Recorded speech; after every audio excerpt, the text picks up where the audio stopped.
He's a great individual. He's the former governor of Minnesota, one of the most liberal states in our country in the northern Corn Belt. And it's my opportunity and honor to introduce Governor Tim Pawlenty, hopefully our next President of the United States in 2012.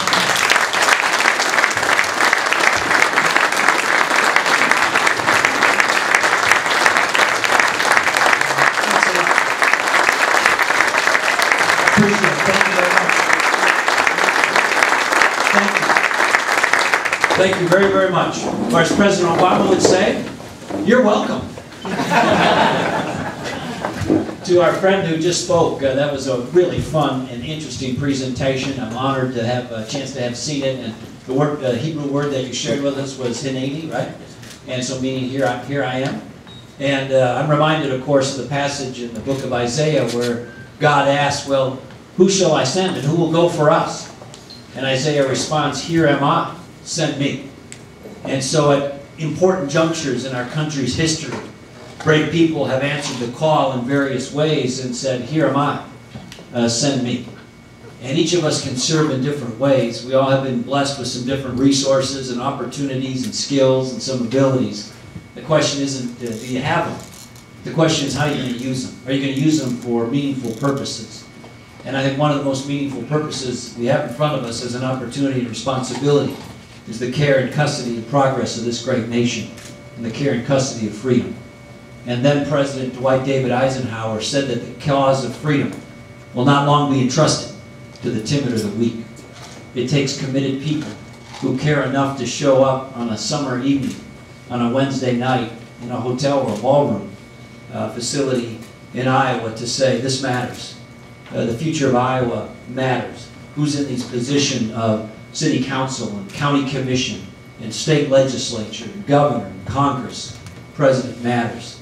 So I salute you and thank you for being committed to the cause of America, to the cause of freedom, and saying it's worth your time to show up here tonight to support the Story County Republicans and what that means for the conservative cause locally and nationally. And I'm honored to be your featured speaker tonight.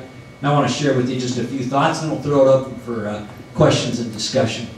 But I'm reminded as we gather here tonight of the great story of this very wise elderly woman in rural Iowa. She was walking down a sunlit dirt road in summer evening, kind of like the one we're having tonight. And as she was walking by herself and thinking and reflecting upon life, she looked down and she saw this frog on the side of the road. She thought, well, that's odd. But then it became even odder when she realized the frog talked. And she looked at the frog, and the frog looked at her, and the frog said, if you kiss me on the lips, I'll become a very handsome man, and I'll be very grateful to you. And she nodded, she picked up the frog, and she began to scoop it in and to put it into her pocket, and the frog became agitated and yelled out again loudly, didn't you hear what I said? I said if you kiss me on the lips, I'll become a very handsome man, and I'll be very grateful. And the wise woman again politely nodded. And then she really jammed the frog in her pocket. She said, yeah, I heard you. But at my age, I'd rather have a talking frog. I share that story with you because we got to get back to what's important. And we got to quit focusing on the glitter or the glamour or the fake shiny object that has become the discourse in this country. When President Obama was running for President of the United States, he had soaring rhetoric. He made big promises. And he's unfulfilled or broken most of them.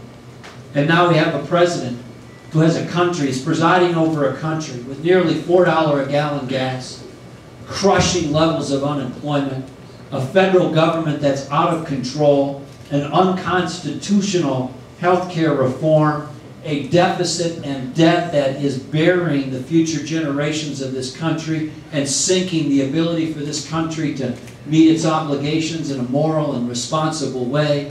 He told us that when he was running for president, he was going to come and fix the health care reform the right way with Republicans. He was against the individual mandate as a candidate.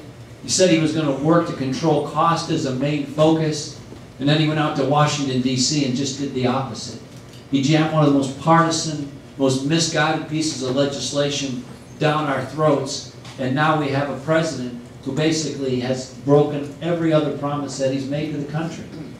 We can't have a successful country looking forward unless we get this thing restored. I'm running for President of the United States because I've got the skills, the ability, the record of results, and the values and beliefs to lead this to a better place. And I hope you have a chance to meet my wife, Mary, because she's a big part of this. We've been married for 23 years. Some of you have had a chance to meet her, and I appreciate the leadership of Jeremy on behalf of my campaign and our other county chairs and our state leaders and others who are here supporting the campaign. But Mary's a big part of the campaign too. We've been married 23 years. And she can't come on all these trips with me because we got 2 teenage daughters. They both like boys and one of them drives. And they need supervision. So she can come on some trips, but not all the trips. And I hope you have a chance to spend some time and see her. But she believes what we believe. And we got a country that is in deep trouble. And we got to have serious people who hear the alarm, hear the sound of our freedoms being threatened, of our country adrift, and rise to the challenge and get this thing back on track. So here's what I want to share with you tonight. When I started this campaign a few weeks ago in Des Moines, we said that we're going to look the American people in the eye, and we're going to call out the real challenges the country's facing, and we're going to put real solutions on the table, and it's time to tell the country the truth. And that takes courage and it takes leadership. And so when we came to Iowa, we said, look, that includes telling Iowa the truth too. And in the context of drowning in debt and a budget that we can't afford, we got to phase out the ethanol subsidies over time. That's not easy for Iowa to hear. But we're not just picking on ethanol. We're saying we got to look at all the subsidies. And in the context of a broader reform, eliminate all of them, not just ethanol. And then we went down to Florida and told seniors and the next generation what it's really going to take to fix Social Security in detail. And then we went up to Wall Street. We told the Wall Street bankers, you got to get your snout out of the truck because you got it in as deep and as bad as anybody else. And no more carve-outs, no more bailouts, no more handouts. From now on, your ability to compete and succeed is going to count on your ability to connect to customers and consumers, not on your connections to your member of Congress. We're going to shut off that spigot. Then we went to Washington, D.C. And we said to the federal employees and their unions, look, you can't get better pay and benefits and a better deal than the people paying the bill. And most of the folks who are working in the public sector get a better deal in that measurement than the folks paying the bill. That's upside down. So we told them that day is over. And then we went on down the list. So we got a lot of work to do, but this is a serious time. And it's going to take serious seasoned leaders who not only can talk about these things, but can actually get them done. And as was mentioned, I come from Minnesota. Now, I love my state. It's a beautiful state. I spent a day up here just a couple days ago fishing near the Canadian border with Mary. We didn't catch anything, but we tried. And it's a beautiful state, and it's filled with good people. But politically, it's a little goofy. You know, for much of its life, it's tilted the other way. So it's the land of McCarthy and Mondale and Humphrey and Wellstone and Jesse Ventura and now United States Senator Al Franken. I share that with you because if we can make change and move that state from its liberal traditions and bring it in a common sense conservative direction big time, we can do it anyway. So when you look at my record in Minnesota, the reason I share it with you is because candidates are going to come through Iowa and they're going to say many of the same things. They're going to say, hey, look, I'm for cutting spending.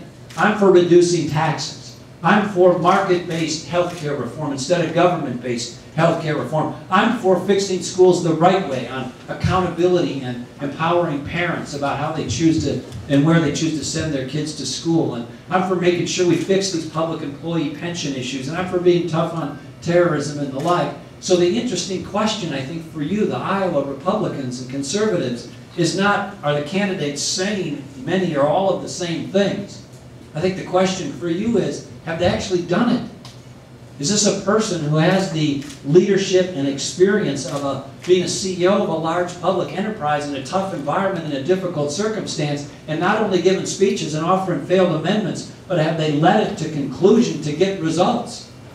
And on all of those things in Minnesota, I took spending from historic highs to historic lows. We cut spending in my state over 8 years, even though we had 2 recessions. We did health care reform the right way. No mandates, no takeovers, but empowering consumers in a marketplace. And we did public employee pension reform and reductions and benefit reform before it was cool and popular. We did it years ago. I took on the transit union, for example, the bus drivers. They thought they should work just 15 years and then get health insurance paid for by the government for the rest of their life. Now, if you're not in government, how many of you in this room get to work just 15 years and get your health insurance paid